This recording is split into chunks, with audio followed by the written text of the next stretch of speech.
Earlier this week, Israel injured and killed roughly 1,000 Palestinians in an effort to rescue 4 Israeli hostages who had been taken by Hamas on October 7th.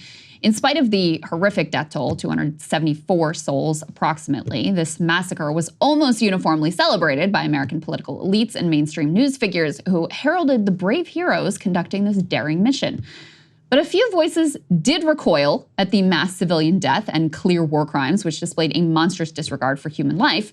And the crowd over at Morning Joe, well, they just couldn't let that slide. But the fact that there wasn't absolute universal celebration of this latest Israeli slaughter really got to contributor Donnie Deutsch in particular, who popped off in a little monologue designed to explain why actually, if you think about it, killing and injuring hundreds of civilians, including children and grandmas, was perfectly fine. Good even. Take a listen. We have to start to really talk honestly about the definition of civilian casualties. 4 hostages rescued and 270 Palestinian civilians killed. We need to start to look at that word civilians. When the hostages were being held by a Palestinian journalist, a civilian, and a Palestinian doctor, a civilian, these are not civilians. These are Hamas ambassadors. And yes, there are innocent civilians, but I think back to also the hundreds and thousands of rabid Gazans as they dragged a corpse through Gaza, cheering, hysterical, with glee and joy.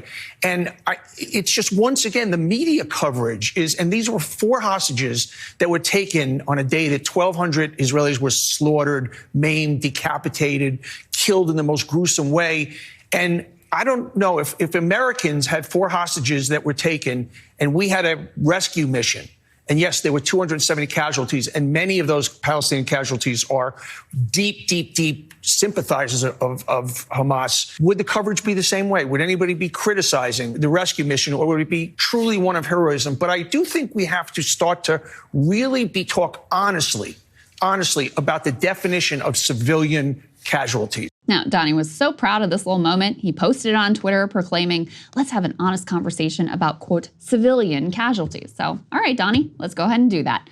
So off the bat, let's talk about this hypothetical American hostage mission that successfully rescued 4 of our citizens. You claim there would be no criticism of such a toll, and maybe, but I don't agree. Because although political and media elites, the Morning Joe types, turned the other cheek when it came to war crimes of the War on Terror era, many Americans did not. There was a robust opposition to the civilian death toll, from drone strikes to CIA black sites and torture and Gitmo and Abu Ghraib. But let's posit, you're correct that the American public would accept the death of 274 people in exchange for 4 hostages. That still doesn't make it right. Furthermore, there are American hostages being held in Gaza. In fact, Hamas claims that one of them was killed as part of this glorious rescue mission. Obviously, we shouldn't take Hamas claims without evidence at face value, any more than we should take IDF claims at face value. We can say, however, with absolute certainty that every hostage, American and otherwise, has been in grave peril due to Israeli bombing campaigns, including this one. You don't have to take my word for it. One of the just rescued hostages told Haaretz, quote, "Our greatest fear was the IDF's planes and the concern that they would bomb the building we were in." Now, the U.S. has not attempted a rescue mission for our 5 hostages. Instead, we're actually considering negotiating with Hamas to bring them home, which makes all the sense in the world, since the overwhelming majority of hostages who have been freed came home in the context of ceasefire negotiations. Many more have been killed by bombing than saved. Finally, we might take a look at some past hostage rescue missions for a little comparison of what level of quote-unquote collateral damage has been typical and accepted by the supposedly civilized world.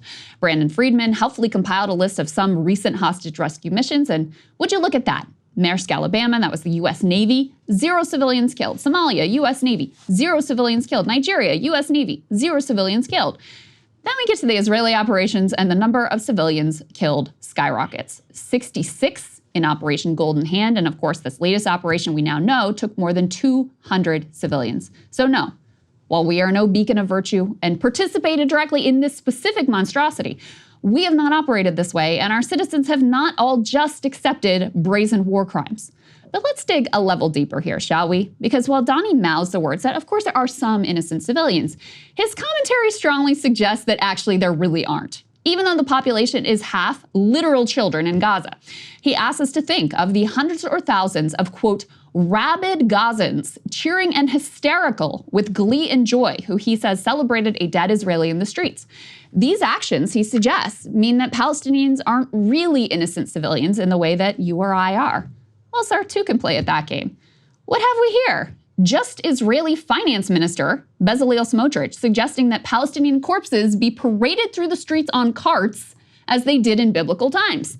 Sounds kind of akin to the actions Donnie claims strips Palestinians of their civilian status. Now, Smotrich is a politician representing a large constituency. Should all those who celebrate these ideas be deemed combatants? Maybe just those who vote directly for Smotrich? Maybe the entire society that could produce such a monstrous death cult? What do you think, Donnie? And that brings me to my real point here. Donnie thinks he's such a special big boy for coming up with this brilliant logic, but it's not new or special. It is the logic of exterminationists and terrorists throughout history. Boring and stale as it is monstrous and disgusting. There are no innocent, no uninvolved civilians because the entire society is dangerous, complicit, from the babe in the cradle to the grandpa with his cane. If they are our enemies, they are by definition not innocent, not uninvolved, not civilians. That's the thinking. And it's the logic, for example, of Osama bin Laden, who blamed all Americans for the crimes of American political leaders. We voted for them after all, didn't we? Our tax dollars sustain their torture camps, buy the bombs, build the drones. Donnie Deutsch suggests all Palestinians are complicit because, in his words, they are deep, deep, deep sympathizers of Hamas. Well, bin Laden considered us deep, deep, deep sympathizers of Bush and Cheney, with, I have to say, more legitimacy. Because Hamas is authoritarian, majority Palestinians were not even alive the last time elections were held. We at least theoretically have a democracy here. In fact, Al-Qaeda and bin Laden had quite a lot to say about their definitions of civilians that Donnie would seemingly readily agree with if it was applied to Palestinians.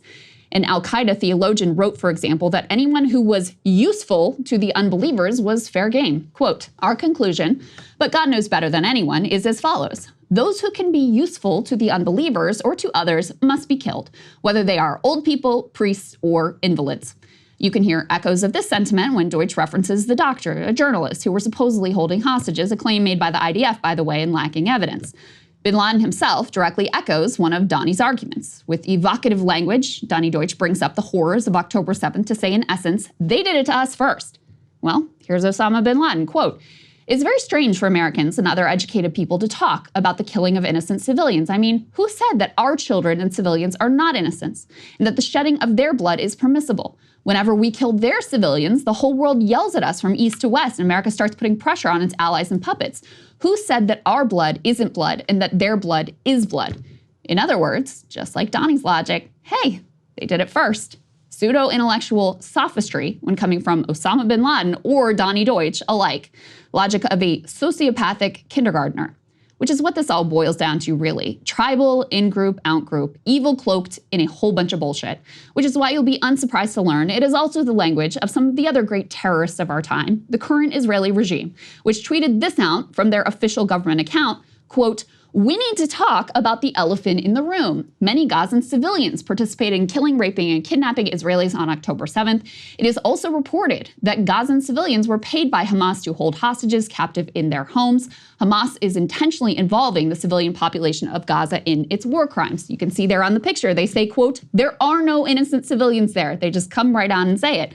But of course, this is nothing new. In the words of Israeli President Herzog, earlier in this conflict, he said, quote, it is an entire nation out there that is responsible. It is not true, this rhetoric about civilians not being aware, not involved. It's absolutely not true. They could have risen up. They could have fought against that evil regime which took over Gaza in a coup d'etat.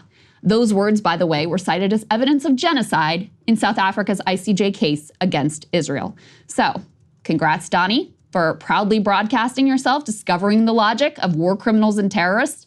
Tune into the next Morning Joe, where they discuss how sodomizing Palestinian hostages with metal rods is actually really morally complicated if you think about it hard enough. Just astonishing. I mean, hey guys, if you want to see what I had to say to Krystal's monologue, not just this one, all of them, going back to the very beginning, become a premium subscriber today, breakingpoints.com.